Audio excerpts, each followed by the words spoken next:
Y'all failed to hit 40 likes and it's been a month or so and I felt like it, so here's the next part. We will be doing the same rules as normal, but since y'all didn't get enough likes in 4 weeks, I am going to lower the goal. If it hits 20 likes within a week, then I will make another vid quickly. If not, then it's gonna be a when I feel like it kinda thing. Before we start this video, I of course want to point out that we are close to 200 subs. If you can get me there, I'll add another series into the mix also, and check out my Discord in the description. If y'all get me to 1K at some point, I'll buy a better graphics cards with the revenue, so you will get your videos faster, plus I'll be able to stream to YouTube or Twitch. With a quiet sigh, Ichigo's eyelids slid open to reveal the familiar ceiling of their entry point into Soul Society. He spent a moment allowing himself to fully awaken, before he slowly got up into a sitting position, checking himself for any lingering injuries. With a wince, he confirmed that though he was bandaged up, his soul form was making its displeasure known. Gritting his teeth, Ichigo got to his feet and steadily made his way towards the Ryutsu signatures he could sense in the cavern. He took a bend around a rock, and came face to face with a fist which he was in no position to dodge.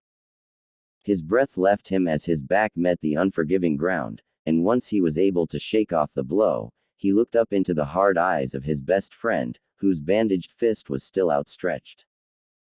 They had been friends for long enough to need no words between them, and for a few seconds of silence, they merely stared at one another before Ichigo scoffed lightly and said, "I know, Chad."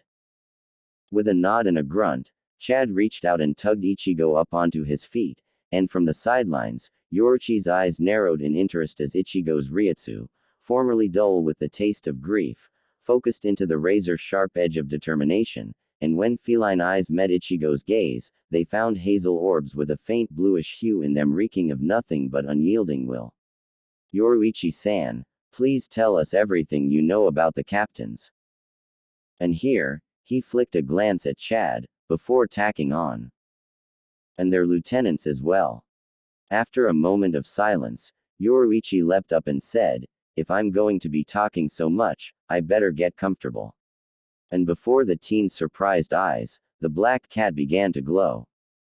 With Rukia once more taken away for detainment, Inoue sat alone in the room holding the too still body of Ishida Ryu. The captain of the 4th Division had been kind enough to let a medic clean and dress his wounds and make him as presentable as possible. It was a level of respect and kindness Inoue had come to expect from the gentle female captain in the short time she had known her. Still, as her tearful gaze tracked the now cleaned injury running from his left cheek to his waist, she couldn't help but wish that the scar was gone altogether. With a muffled sob, she shakily stretched her hands out and said, "Soden Kishin, I reject." A pale golden dome came to life around Ishida's body and the scar began to heal slowly, starting from his cheek. Through it all, Inoue shed silent tears of loss and pain. Whatever mirth she had derived from teasing the teens had long since vanished under the weighty discussion of the capabilities of the top officers of the Gote 13. She had finished explaining what she could about the officers they would be facing the day after tomorrow, and now, she was waiting for some kind of reaction from them. Ichigo paced while his focus was in his inner world in a discussion with Zangetsu, working out the details of a plan that would only succeed in doing one thing, proving that he had spent too long in the company of a certain blonde shopkeeper. Well, that and hopefully rescue Rukia. Coming to a halt, Ichigo whipped out his spirit phone and quickly dialed a number before moving away to hold a discussion with the person on the end of the line. Chad, for his part, snagged Yoruichi's attention and spoke a few words as was his wont, "I need to get faster." Casting a considering eye at him, she stuck her tongue out as she pondered, before finally nodding to herself.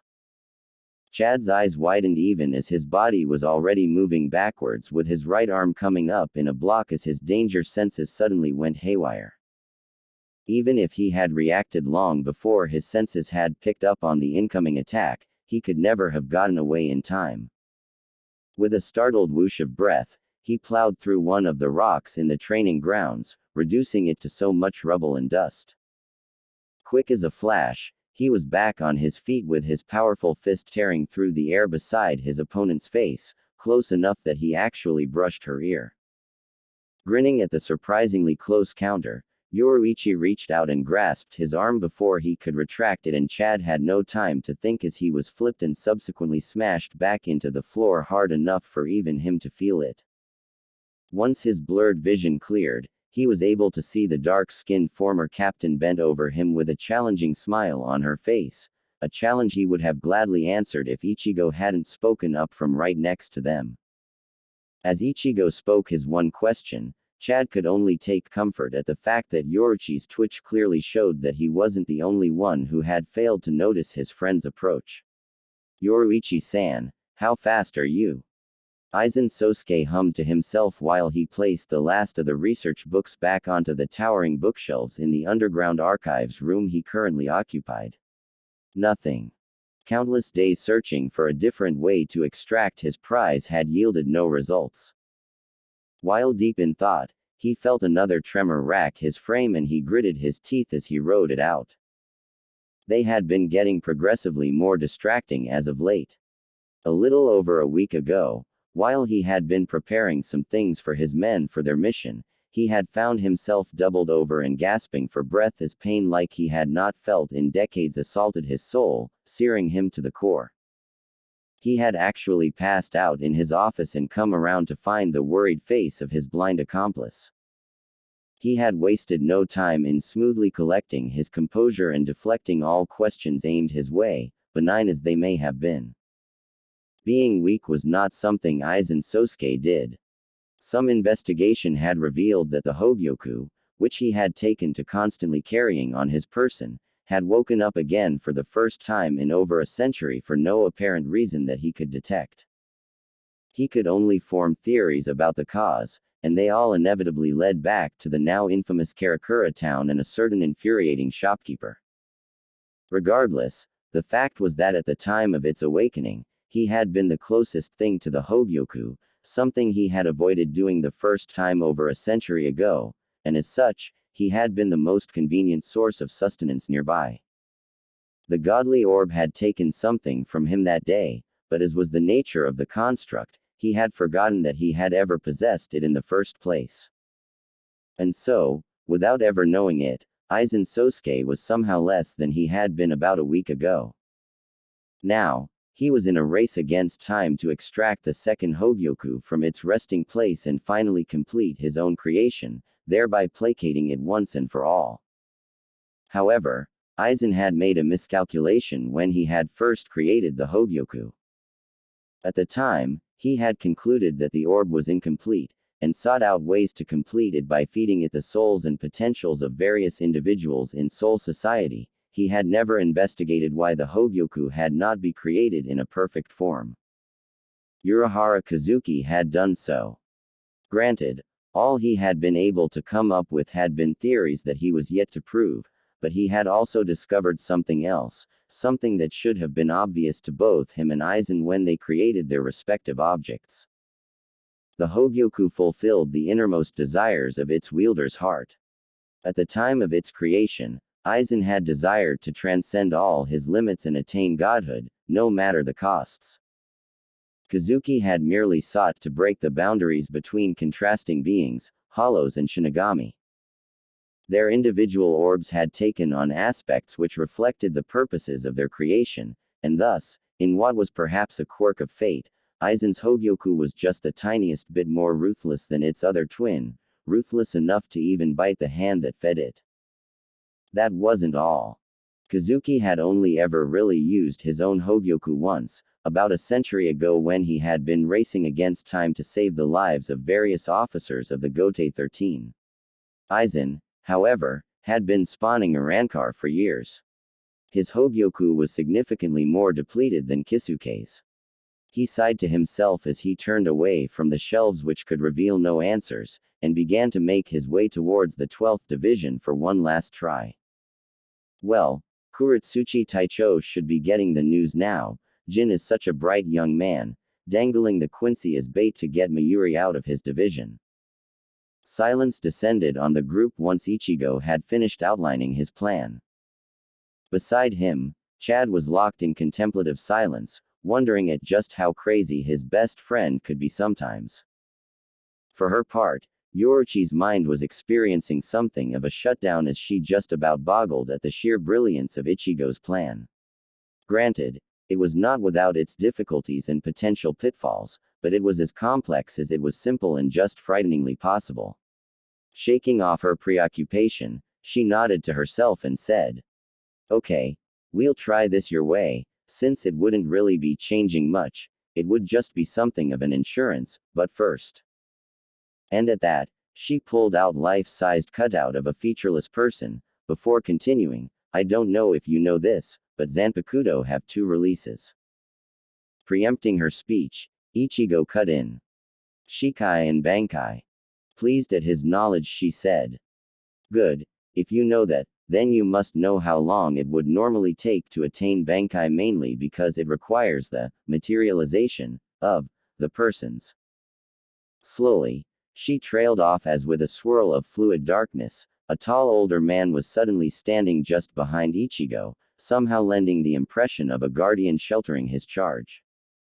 Judging by the amused glint in Ichigo's eyes, he was well aware of the identity of the newcomer, and the way he subtly leaned back into the man's figure strengthened Yoruichi's conclusions.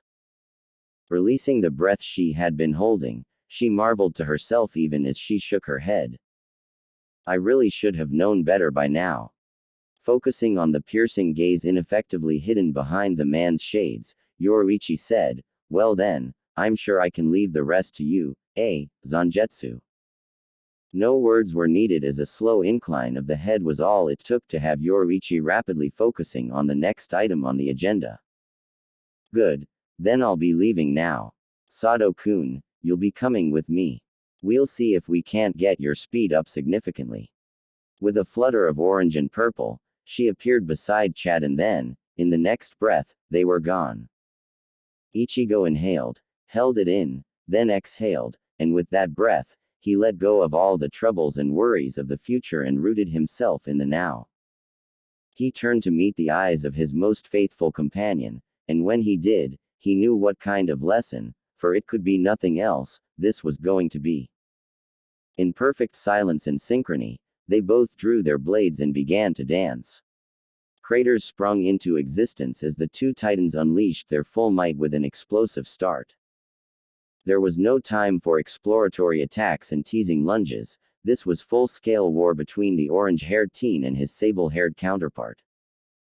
Blows aimed to kill were turned aside at the last instant and returned with interest.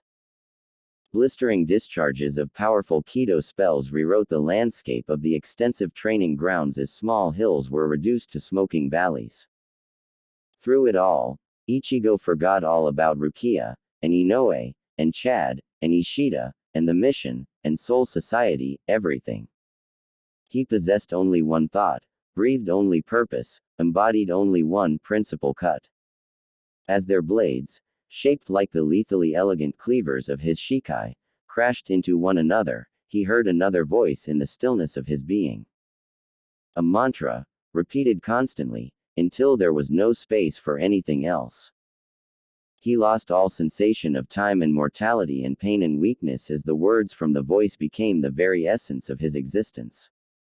And so, he was unaware when the 30th hour passed and 3 people arrived in the training grounds. He was also unaware of the shock that splashed across their faces as they beheld his battle with the avatar of his power. Even when 2 of them left, and the 3rd moved far away to continue his training, he remained ignorant of all but the quiet serenity that was his dance with Zangetsu. The clang of steel on steel only served to reinforce the mantra etching itself into his soul, and soon, the clangs began to follow the rhythm of the voice until Ichigo finally reached a state of perfect understanding with the words, and at the instant that he knew them better than he had ever known his own breath, they exploded in one last echoing yet soothing rush of sound. Abandon your fear, face forward, never look back, never stand still, retreat and you will age, hesitate and you will die, go forth and tear the heavens asunder. As the sound of the last word finally died out, Ichigo's vision slowly returned to the here and now, and he found himself holding a sword which was just about kissing Zanjutsu's neck. Like the shattering of a glass window keeping out the howling of the wind, Ichigo abruptly snapped out of his trance-like state, and only then was he able to fully appreciate the punishment he had just put his still recovering body through. Stumbling from the sheer exhaustion of battling non-stop for almost 2 full days, he would have fallen if not for the steadying hand keeping him upright, and as his vision slowly succumbed to the darkness of fatigue-fueled unconsciousness, the last thing he saw was the now ragged and torn cloak of his similarly battered companion. Zangetsu slowly eased Ichigo down onto the ground and then subsequently collapsed onto the floor next to him in a rare show of gracelessness. He relaxed into himself as he felt Ichigo's vast reserves of Ryutsu already replenishing in his exhausted rest, and with that recovery, his own corresponding increase in strength, that renewed energy flowed into him from their bond. It was not a pleasing thought. Zangetsu suspected, though at this point he was merely lying to himself, what the cause of Ichigo's quick recovery in the reishi-dense air of Soul Society was, but he found himself reluctant to broach the topic with the teen resting beside him.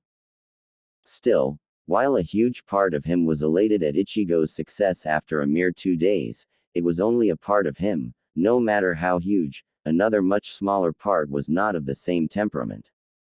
Regardless, he knew that Ichigo needed these scarce few hours of worry-free rest, and he would see to it that he got what he needed, as he always had. Hours later, Ichigo stirred into wakefulness and opened his eyes to find Zangetsu seating on the dusty floor beside him, and somehow managing to make it seem like he was reclining on a throne, the elegant bastard, and wondered to himself why the older man was still materialized. Zangetsu easily sensed Ichigo's confusion, though he was also pleased to feel that Ichigo was actually happy he was still here. Rising gracefully to his feet, he waited a few seconds for Ichigo to do the same, and in that time, he asked himself for the millionth time if he should do what he was planning on doing, asked himself if Ichigo would be able to rise to the occasion in the short time they had left, about 20 hours and counting. He then promptly mentally smacked himself for ever doubting his wielder, though a small part of him was still pessimistic about the chances of success. Seeing that Ichigo was standing, he began. Bankai. At Zanjutsu's first word, Ichigo left off examining his surprisingly pain-free body, and focused on the older man. The full release, the final stage of a Shinigami's power. To attain Bankai is no easy feat, but ultimately possible, as you now know. To achieve Bankai is to master Shikai, most often shown by materializing one's Zanpakuto spirit and besting it in one-on-one combat. Ichigo nodded to himself as he took in the words, but he waited rather than speak, knowing that there was more. Narrowing his eyes at the silent teen, Zangetsu prodded subtly. You have achieved Bankai now, Ichigo, and you can enter into that state if you want. Furrowing his brows, Ichigo pondered on the feeling he had, wondering why he felt like he was missing something, before finally deciding that it didn't matter if he couldn't figure it out, he would simply trust his instincts as he had been learning to. Seeing the contemplative look in Ichigo's eyes slowly change into one of stubborn determination, Zangetsu smiled to himself and murmured in a low and pleased voice, "Very good, Ichigo, very good." Blinking at the man's words, Ichigo was barely given time to feel any pleased embarrassment before Zangetsu continued, now speaking in a powerful voice that caught and held all of Ichigo's attention, even as the taller man began to slowly back away from him, all the while maintaining steady eye contact.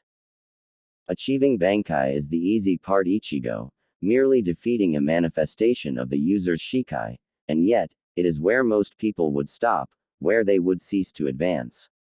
They forget that to achieve Bankai is not to master it, Ichigo. Bankai. What does the word mean, Ichigo? It is more than just a release of power, it is a release of self. It is the purest expression of the core of a Zanpakuto, the most perfect representation of the soul of the Shinigami. Bankai shows the Zanpakuto spirit, and the user's soul, as it has always been, it embodies the principles and ideals of the soul.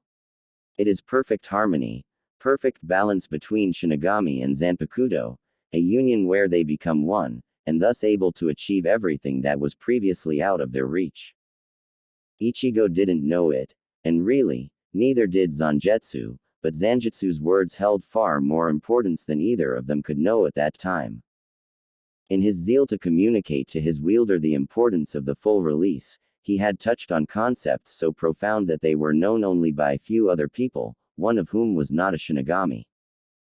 His words held a truth that would have shocked any Shinigami in the Gote 13 on account of its crushing truth and simplicity.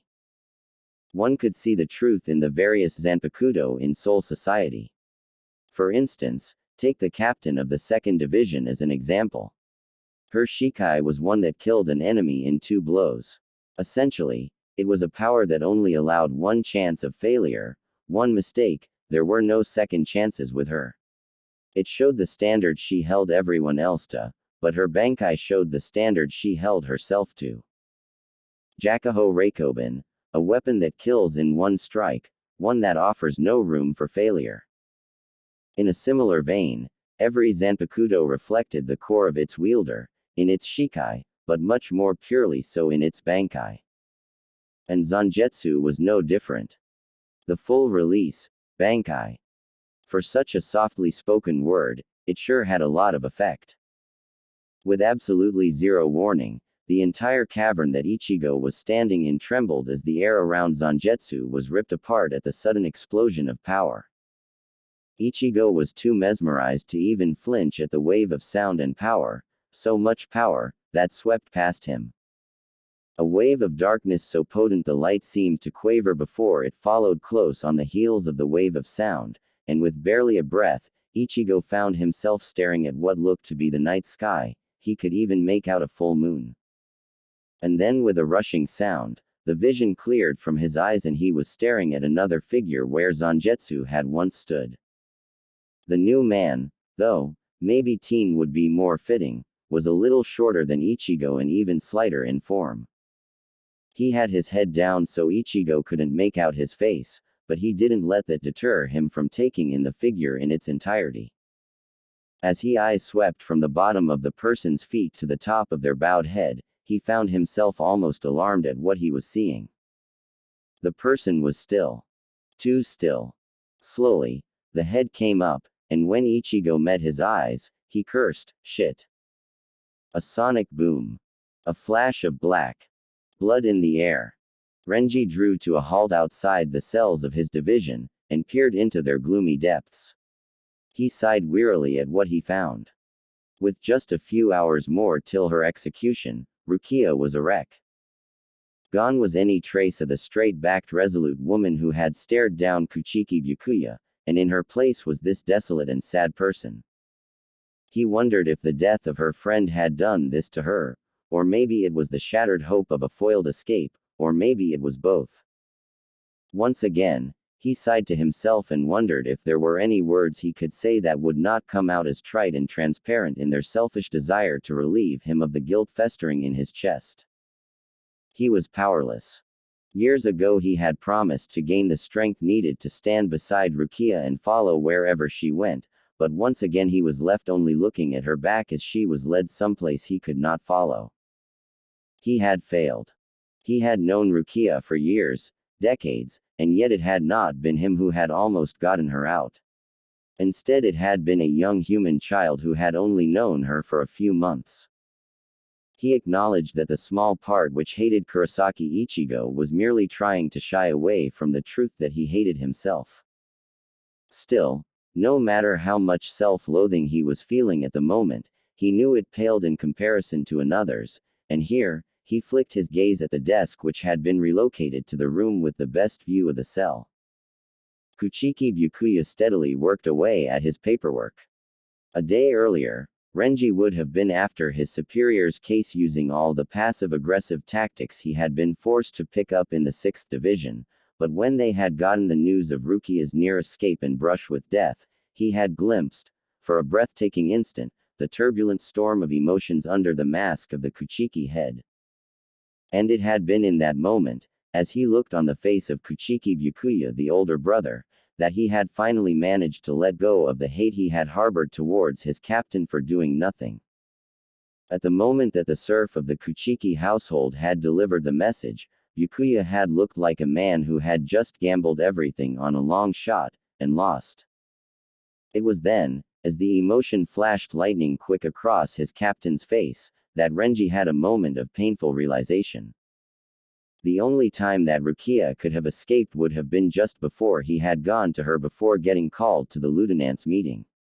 And he knew that the only visitor who had seen her before then was his own captain, when he had confronted him on the way out. So, Renji concluded that the accomplice in her escape attempt had to have been present and close by, since he had only had a 5-minute window between when Renji had left the prison, and when he had returned to deliver news about her friends. On the heel of that thought came another. He delayed me. Kuchiki Taicho delayed me for almost a minute before I left again. He could be reaching, he knew, but somehow, he was sure that Byakuya had known that someone was waiting to try to free her and had acted to give them a better chance of success. Renji knew that he was most likely wrong in his conclusions, but he clung to them with an iron grip born of the desperation to believe that he was not the only one in this despair. At his corner desk, Kuchiki Byakuya signed another request form, exerting all his inborn self-control to make sure the pen didn't go through the top of the table.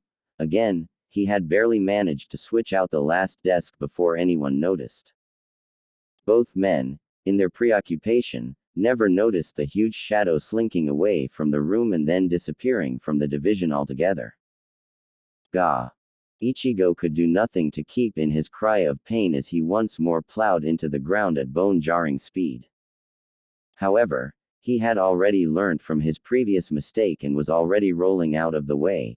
Right on cue as a piece of darkness shaped like a blade kissed the floor where his head had lain scant moments before. The resulting explosion still tossed Ichigo away like a rag doll, but it gave him the space he needed to catch his breath before his assailant was once more upon him. His own sword leapt up to turn aside a blow that would have removed a greater portion of his torso. His still sore wrist had taught him to avoid dead stopping as many blows as he could. Before he could capitalize on the opening, a foot met his jaw, nearly fracturing it. As his feet left the floor, he felt a bruising grip on his ankle, and with a curse he was swung over his opponent's head and back into the floor, where he laid for a fraction of a second. It was too long. He coughed out a pained breath as the black blade pierced through his left shoulder, pinning him down like a cruel little boy's science experiment. He raised his eyes and glared defiantly back into the dispassionate blue gaze staring down on him. The owner of said blue eyes turned away with a look of bored indifference on his face, but not before ripping out the blade, causing a grunt of pain from the orange-haired teen. Ichigo, sensing that he was being given a moment of reprieve, finally took the chance to do what he had not yet been able to think. There was something niggling at the back of his mind, like a realization stuck on the tip of his tongue, or an answer keeping to the periphery of his vision. He had been fighting against the furious hurricane that was the newcomer, whose identity he both knew and did not know, and had long since passed his body's limit. They both knew that at that point, Ichigo was merely running on the memory of fumes, but he was determined to keep on moving. Somehow, he knew that this was the most important fight of his life. It wasn't for Rukia, or for his friends, or even for his family, yet at the same time, it was for all of them. He was fighting for himself, for his soul. Every single time he had clashed blades with the dark apparition before him, he had felt none of the harmony and oneness he usually found in Zangetsu. Instead, it was like he was hearing a song he knew being played by someone who didn't know the song, or rather, being played by someone who didn't know it like he did. It was frustrating and driving him mad, but on some level, he was sure that there was something important missing and he knew the answer to it. He just had to realize it for himself. Another thing that got to him was the fact that he should have been dead, many times over. He knew he was stubborn, and determined, and willful, and all those things, but he was also brutally honest. He was no match for the other teen. Maybe if he had had a few more months of constant training, he might have been able to manage, but as he was, he couldn't hope to win this battle. Yet, he was still alive. It made no sense, and it was almost as if, "You cannot defeat me." All thoughts promptly fled his head at the first words of his opponent. Raising his head, he met the cool eyes of the black-haired teen and waited. Maybe now he would be able to figure it out. "You cannot defeat. You should never be able to defeat me. You will never defeat me." Ichigo's brows furrowed in confusion. Okay. He understood the first and last statements, but the middle one should not be able to defeat him. As if sensing his confusion, and he wasn't sure that was not the case, the other teen sighed to himself and sounded disappointed as he said, "You cannot master Bankai." It was like getting struck by lightning. Ichigo suddenly snapped back to the words Zangetsu had spoken before he had transformed into this smaller package of far greater power. To master Bankai is not to merely achieve it. The teen, seeing that he was thinking about it, continued to speak. To master Bankai is to understand it, to understand your Zanpakuto spirit in its purest form, to understand all that the spirit embodies, all that it stands for, all that it is. More than that, it is to accept that meaning into yourself, completely and without hesitation. That last word was hissed out with so much anger that Ichigo's eyes had not even finished widening before he was meeting those blue eyes, not across a dozen feet, but mere inches away. Some part of his mind felt the blow that sent him flying away, but it merely catalogued it and pushed it aside in favor of a more important realization. Pain, anger, pain, hurt, pain, sadness, pain. Not his pain, though, no, not his pain. That was what he had been sensing but couldn't name, and now that he realized what it was, he could understand why he had had trouble pinning it down. This was not Zangetsu. On some level, he had been clinging to the belief that this was still Zangetsu in some ways, but that was wrong. This form of his Zanpakuto spirit was the same as Zangetsu in the sense that Ichigo was the same as Zangetsu. Their cores were the same, but they had separate identities. And where Zangetsu had had years to temper his emotions and learn patience, this new, younger spirit had not. Whenever Ichigo had clashed blades with Zangetsu, he had felt nothing but the thrill of the fight reflected in the older man's blade, and so had been able to live in the moment and fight without thought. But now, the young man in front of him was radiating a soul-deep pain that Zangetsu would never have shown, and Ichigo had put it there. "Abandon your fear, Ichigo, and face forward." The shouted words came from right behind him, mere moments before he was once more launched forward by a jarring blow. "Never stand still, and never look back." A hand clenching his robes halted him and redirected him into an unforgiving knee, prompting him to cough up a mouthful of blood as his insides were bruised. He dropped to his knees and listened to the last part of his own personal creed, spoken like he had never heard it. "Retreat and you will age, hesitate and you will die." Silence descended on the training ground, broken only by panting from two sources, one from pain, and the other from indecipherable rage. The black-haired teen was not done. "I am advancement, Ichigo. I move forward always, meeting whatever obstacle is in my way, and growing stronger to overcome it. That is what it means to know me, to master my Bankai. Be better now than you were a second ago, today than you were yesterday. Never retreat, never hesitate.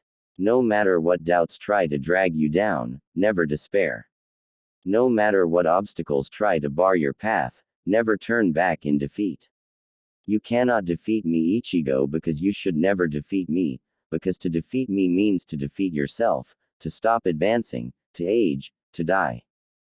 Ichigo raised his eyes and felt his heart skip a beat once he met the gaze of the other teen. Instead of the indifference and contempt he had been faced with before, he met blazing anger, and underneath it, endless sadness. Holding Ichigo's gaze, the black-haired youth spoke in a voice that was all the more devastating for its softness. "When you hesitate, you deny everything I stand for. Ichigo. You reject me. His mind flashed back to his battles so far, and he knew now when he had failed his present companion. Sure, he might not be the Zangetsu Ichigo knew, but he was now more Zangetsu than ever before. There were no words Ichigo could think of to fix this, and so he didn't bother. If hesitating meant rejecting him, then. With no warning whatsoever, Ichigo was on his feet with his blade raised to swing at his former opponent. He carefully ignored the flash of hurt that transformed into rage in the other's eyes, and stepped forward to swing, knowing what was about to happen. Quicker than before, the black blade was up and moving to intercept the swing coming at chest height. A swing that never came. With a steadily calm look on his face, Ichigo took another step forward even as he felt the blade finally breach his skin and enter straight into his heart. All the while he never looked away from the other's eyes, and so he was easily able to follow the cycle of emotions there. From horror at his actions, then to hesitant hope as no blood flowed from the wound and Ichigo failed to flinch, and then to realization when Ichigo was standing so close that their noses were almost touching. Ichigo waited for the other teen to come to terms with what had just happened, because he himself was already fully with the program. He had decided on a course of action, more from instinct than anything else, and he had not hesitated in following through. When he felt, via the sword sticking through his chest, the tension bleed out of the slightly smaller form, he slowly raised his hands and drew the shorter teen into a hug, and without conscious control, words spilled from his lips and his heart as he poured out everything that he felt in that moment. I'm sorry. I'm so sorry. Never again. I'm sorry. Never again. I'm so sorry. Forgive me. I'm sorry. Forgive me, Tensa. At the whispered name, the figure in his arms twitched, and then hands were suddenly holding him back just as tightly, even as his words of an unending promise never ceased. Yoruichi and Chad exchanged a look after an hour with no more earthquakes and shouts of exertion. Reaching a unanimous decision, helped along by the fact that they had about 6 hours before the execution, they both leapt towards where they could sense Ichigo's Ryutsu, no longer turbulent but far calmer than either of them have felt it before. Once they arrived, they stilled as they noticed the tableau before them. Ichigo was lying on his back with his head pillowed in the lap of a figure clad in black who had his back to them. From their vantage point, they could only make out Ichigo's lower body and noticed that there was a subtle change in his wardrobe, but they couldn't see it clearly. As they watched, the figure bent his head and said something to Ichigo, who must have responded, because there was a blur of inky blackness, and then Ichigo was sitting up alone, now dressed in his usual Shinigami clothes, which showed none of the wear and tear that should be evident after his recent battle. However, all those thoughts were pushed aside when Ichigo met their eyes, because their breaths were stolen away at the ocean of strength they glimpsed before he blinked and the sensation vanished. Shaking off his fascination at the palpable change in his best friend, Chad said, "We've got a problem." He and Yoruichi watched as Ichigo got to his feet in a smooth motion that raised the hairs on the back of their necks, and looking at him as he stood before them, they were beset with the unshakable knowledge that they were going to win this. Ichigo stood above the gathering of officers and guards as the delegation of Kido uses prepared to unseal the Sokyoku. The cloak Yoruichi had given them hid him from even the honed senses of the captain commander below him, while also allowing him to sense Chad hidden on the steps leading to the top of the hill. He gazed down on the gathered Shinigami and noted the absences of 5 of the 13 captains of the Gote 13, a potential problem but one they would address should the need arise. His eyes landed on the bowed head of Kuchiki Rukia, who was already suspended between the execution pillars and awaiting her final judgment. He released a breath and felt Zanjutsu's soothing strength flow into him even as his wild and untamable energy flowed back into the avatar of his soul. Hours later, and he was still marveling at the effects of becoming one with his Bankai. He knew that he was far from having mastered its use, but now it was only the problem of knowing the steps to the dance in his mind but not his body, something that only training and experience using his Bankai could fix. Now that he knew the truth of his own soul, he found that he no longer felt any reservations at entering into battle. Granted, he wasn't going to be reckless and seek pointless battles, but he knew that when next he found himself crossing blades with anyone, he would be aiming to cut them down with absolutely zero hesitation if the need arose. He was abruptly knocked out of his thoughts as his senses, another facet of him that had improved drastically, picked up on the sudden approach of two muted Shinigami presences. It was, however, the object that they carried that had caught his attention. Whatever it was, he felt an unidentifiable distortion in energy traveling along with the two rapidly approaching people, and it was that distortion that had clued him into their presence in the first place, proof of their ability to suppress their Ryutsu. A pulse of energy followed by a flare of searing heat had him refocusing on the scene below him in time to witness the release of the fabled blade. With a piercing cry that caused the hearts of many to tremble, the mighty phoenix known as the Kokoa lifted off the ground and aimed its fiery beak at the suspended form of his newest friend. The entire scene was still for an instant, just in time for everyone present to hear Rukia's final words. Goodbye. The phoenix lunged forward. The two Shinigami arrived. Ichigo dove. The sky exploded. Kuchiki Byakuya felt his facial muscles twitch as his mind replayed the past few seconds while he fought through the disbelief threatening to swamp him. Mere seconds before the execution would have taken place, his two seniors, Yukitake and Kiraku, had landed underneath the massive fire bird and used some device bearing the seal of the Shihoin clan to bind the phoenix, before activating said device. Whatever cloak must have been hiding the object fell at the moment of activation, allowing them all to sense the distortion of Ryutsu racing along the ropes to impact the mighty phoenix. Yet, they had miscalculated. While it was true that the device would have been enough to destroy the execution blade, they had failed to take into account one fact. The power of the Sokyoku increased tenfold when it was in the act of piercing a prisoner. That is to say, the Shihoin clan had created an object capable of overpowering a Zanpakuto with the power of 1,000,000 Zanpakuto, but not one with the power of 10,000,000 Zanpakuto. That is where Ichigo came in. Falling like a star from the heavens, he had struck the phoenix in the instant that the energy launched by the two captains had done so. The combined might of the two simultaneous attacks had been enough to overwhelm the bird's defenses and destroy it. Before the explosion had even reached its peak, he was already moving again, sword blurring and humming with power as he had sliced through the Ryutsu binding Rukia, grabbed her, and then leapt aside, all before the explosion could reach them. As they sailed through the air, he felt a whisper of touch against him and allowed a small relieved smile to cross his face, before he wiped it of all expression. Once the explosion cleared, it revealed him standing with Rukia in his arms. Before anyone could react, he spun and launched the now screaming girl towards the edge of the hill, causing many to pause in confusion. That is, until another similarly cloaked, but far larger figure popped up from the stairs and snatched the flying girl, before promptly turning tail and fleeing at admirable speed. It had all happened in under 15 seconds, and when it was over, the captains looked back up only to be met with a fierce glare from the now orange-haired teen. Stepping forward and smoothly drawing his sword, Kuchiki Byakuya prepared to bring down the intruder when he was beaten to it. Eyebrows raised in incredulous surprise as another voice cut through the air, "Shoot to death, Shinso." Hitsugaya Tashiro's shouted, "What do you think you're doing?" was lost in the commotion caused by a captain releasing his Zanpakuto inside Saraite.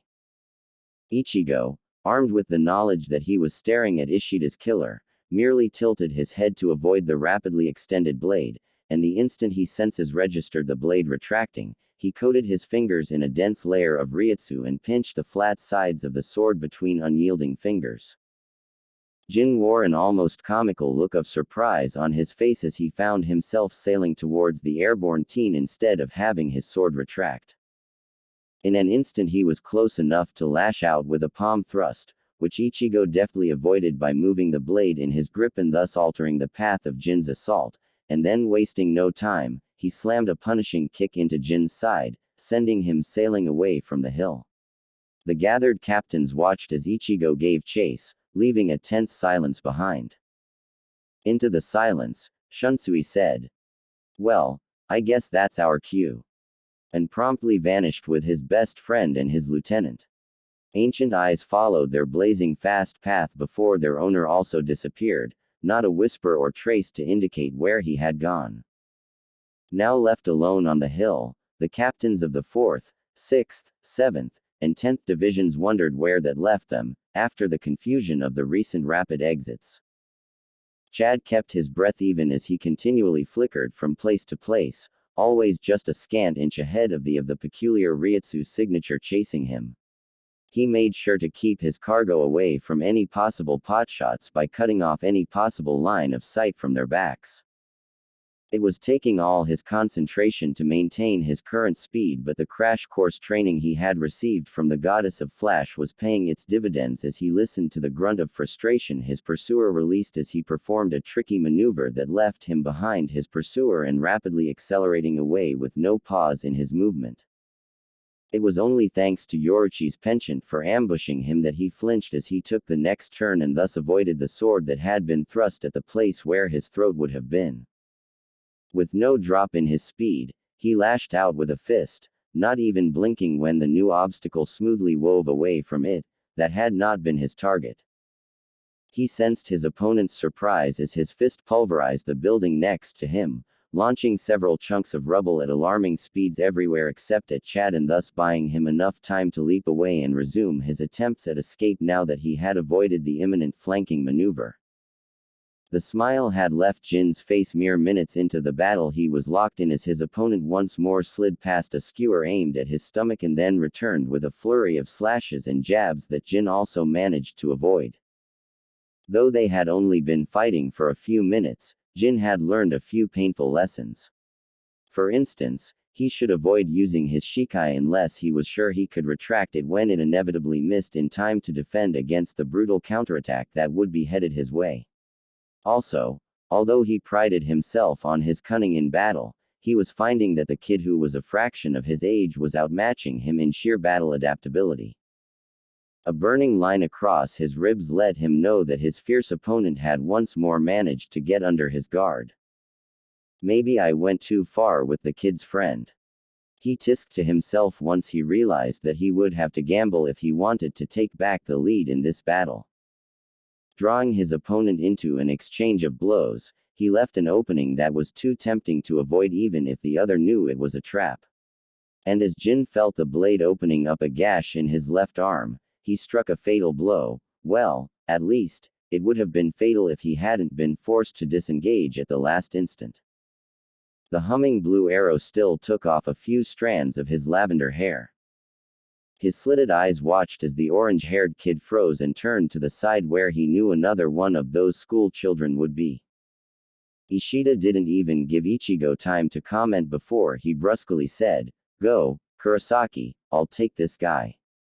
Chad needs your help." Swallowing against the surge of emotion he was feeling, Ichigo paused for a moment, nodded, and then blurred away, he would be getting his answers later. Jin felt his smile returning when his new foe fixed piercing eyes on him. The knife-like smile widened alarmingly as a pulse of Ryutsu originated from the top of the Sokyoku hill, causing a curtain of malice and hunger to blanket the entirety of the Seraite. Inoue felt a stitch in her side but refused to pause as she continued towards her friends, determined to play her part successfully. She looked up ahead at the rapidly approaching execution hill and dredged up hidden wells of strength from who knew where, increasing her pace, all the while with only one prayer in her heart. "I'm coming, Sado-kun, Ishida-kun, Kurosaki-kun." After what felt like an eternity of never-ending corners, she finally set foot on the demolished battlefield and allowed herself a half-second to pause and take in the scene before her. She moved. "Santen Keshen, Koden Zanshun, I reject." Quick as a flash, there was suddenly a golden shield in between Chad and the powerful fist of Komamura Sajin, which he would have been unable to dodge with his mobility hampered by his package. At the same time, Kuchiki Byakuya was forced to abandon his attack as a lightning-quick golden blade cleaved through the place where his hand would have occupied had he attempted to strike the orange-haired teen. With narrowed eyes, the Kuchiki head leapt backwards and landed next to his colleague, surveying the united front presented by the three teens before him. His quick mind rapidly went over all that he knew about his opponents before arriving on a final plan of action. Just as he was about to put it into play, he was halted by a miasma of nigh-overpowering bloodlust. As one, all the 5 combatants and 1 prisoner rotated to face the source of the terrible feeling. Jaws dropped in shock as a huge scar of mind-bending darkness was slashed across the sky, out of which began to pour countless Manos Grandes. Immediately priorities were re-evaluated, and from across the Seraite, Ryutsu signatures of varying strengths and flavors flared up in response to what was no doubt a far more noteworthy invasion than that of 4 teenagers. Byakuya and Komamura were gone with a flash, forgetting about capturing the escapee in the face of the new threat, though Byakuya did loiter long enough to cast a sharp glance at the teens. Just as Ichigo was about to speak, Ishida landed not too far from them, disheveled and bleeding but very much alive. He immediately barked out, "Move, Kurosaki," while they're all distracted.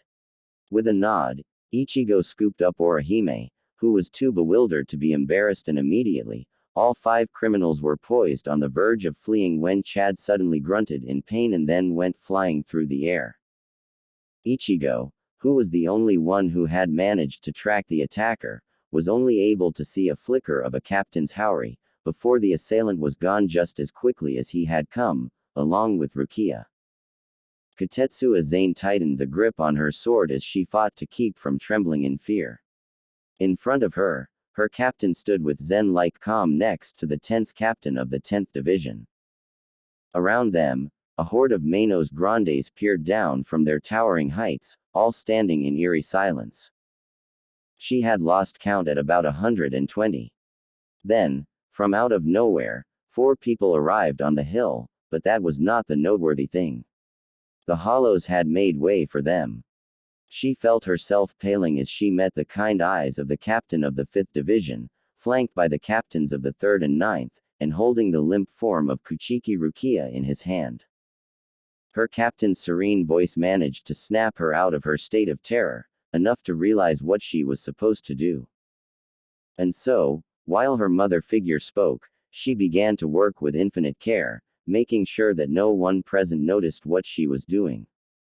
She missed Aizen's small knowing smile even as he was questioned by her captain. "Aizen Taicho, could you kindly explain what's going on here?"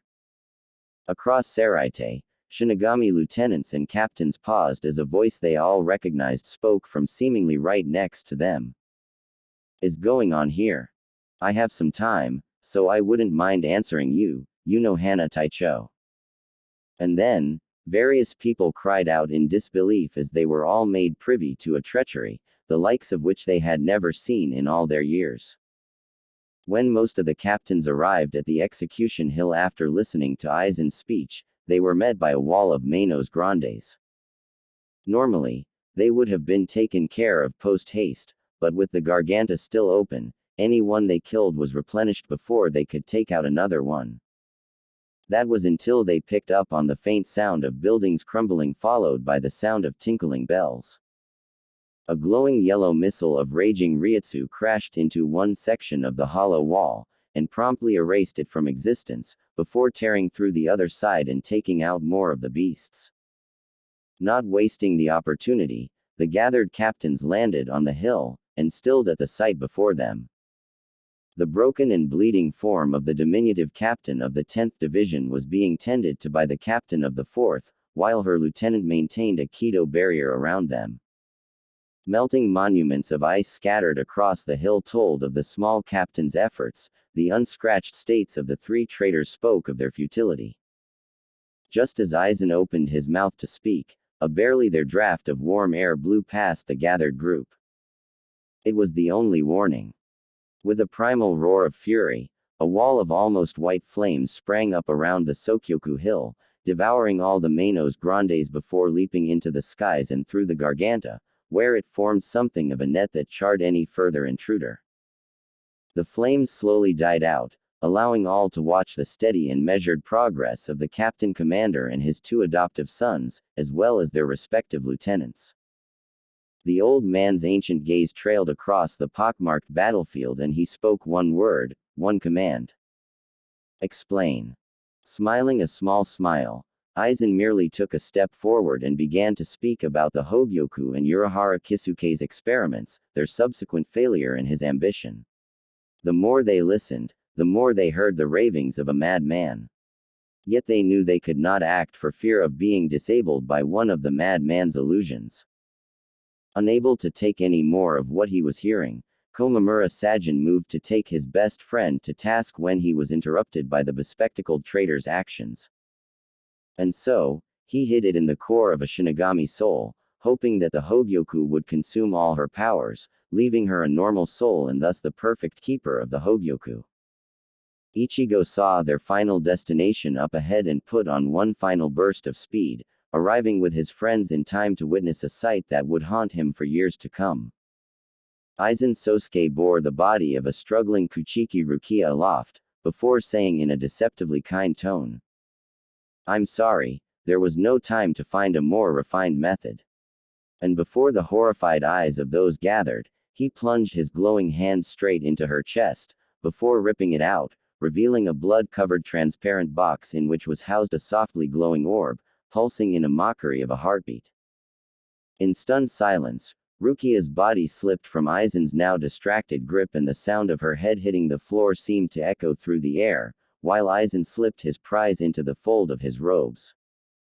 On the heel of that hollow thud was another sound, a voice arctic and absolutely lethal, "Bankai, Senbon Sakura Cage."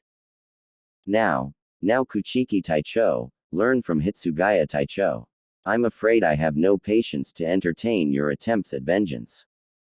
Gritting his teeth as the faintly condescending words tipped his control just too far, Byakuya prepared to unleash the full might of his fury on the murderer of his sister, when his attempt at drawing his sword were met with an obstacle in the form of a dark-skinned hand on the bottom of the hilt, keeping it sheathed.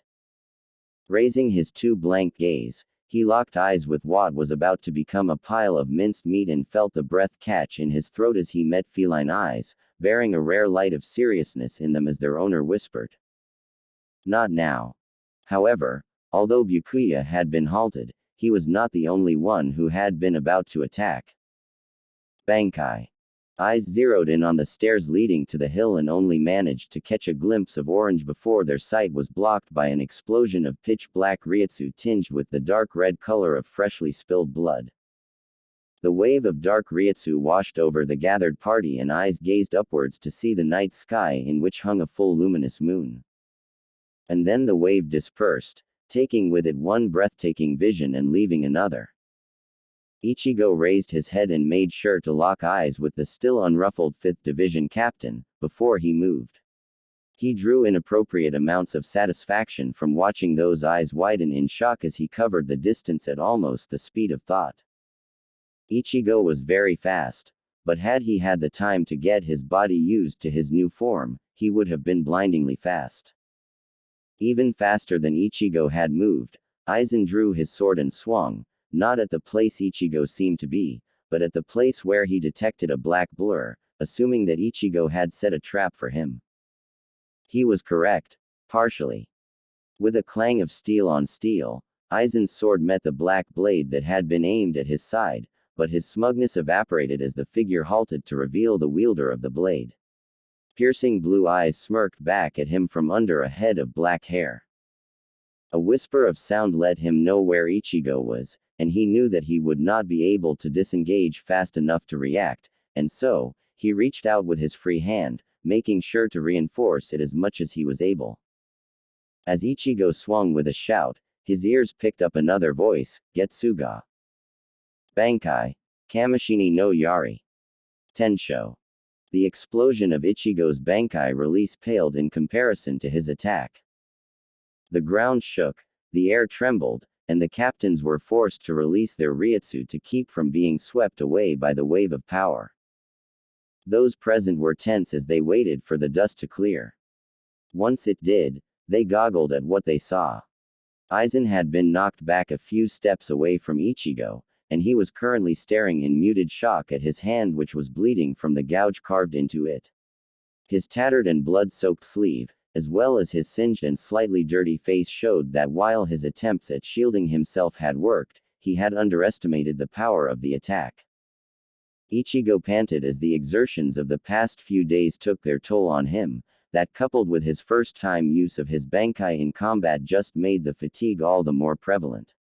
Also, the extended blade sticking into his side wasn't helping matters. Ichigo let out a muffled grunt as Jin retracted the blade and smiled to himself at the baffled look on the captain's face, no doubt wondering why Ichigo hadn't been skewered by his attack. Straightening up, he twitched aside his now tattered black coat, and the confusion cleared as he revealed a cracked small golden shield being held up by 3 of Anu's fairies. As they watched on, the shield dissolved and 3 visibly spent fairies returned to their owners' hairpins. With a grateful nod at the redhead, he turned back to face Aizen and paled at what he saw. The bleeding captain was staring straight at him. He was not smiling. Pushing aside all his pain and fatigue, Ichigo leapt back with all his might. It saved his life. He wasn't able to open up enough distance to completely avoid the sword that was suddenly swinging at his neck from less than 3 feet away.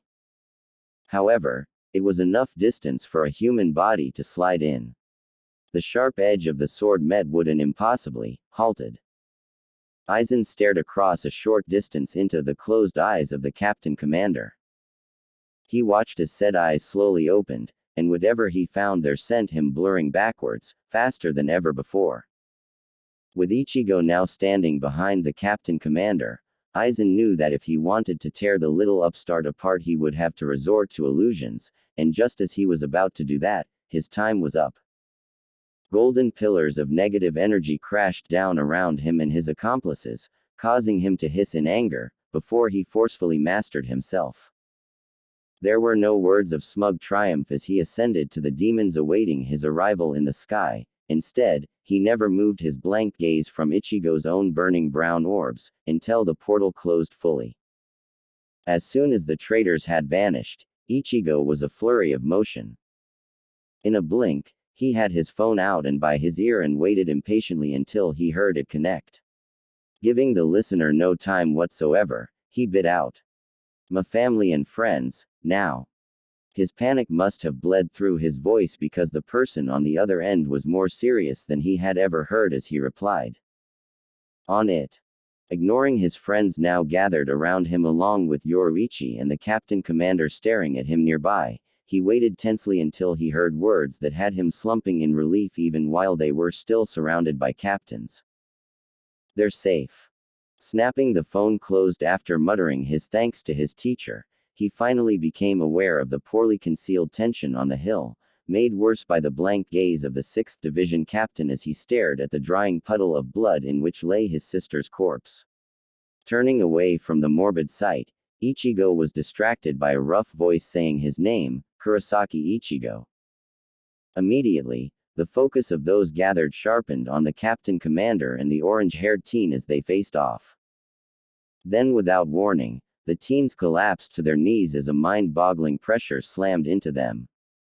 Ichigo's mind short-circuited even as he heard Anu's gasp of fear, Chad's grunt of pain, and Ishida's curse.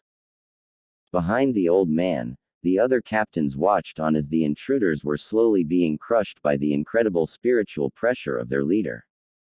Amongst them, Jishiro and Kiraku worried that their teacher might have been wrong as they heard the pained gasping and panting from the children kneeling before their former master, so reminiscent of their own younger days when they had asked to be taken on as his apprentices. It was only later, after much introspection, that Ichigo realized what had made him react. Under the enormous weight of the commander's power, his ears managed to pick up the faint sound of 3 distinct voices, all wordlessly saying the same thing, all calling out in pain, asking for help. Suddenly, it was like the storm of heated Ryutsu didn't matter.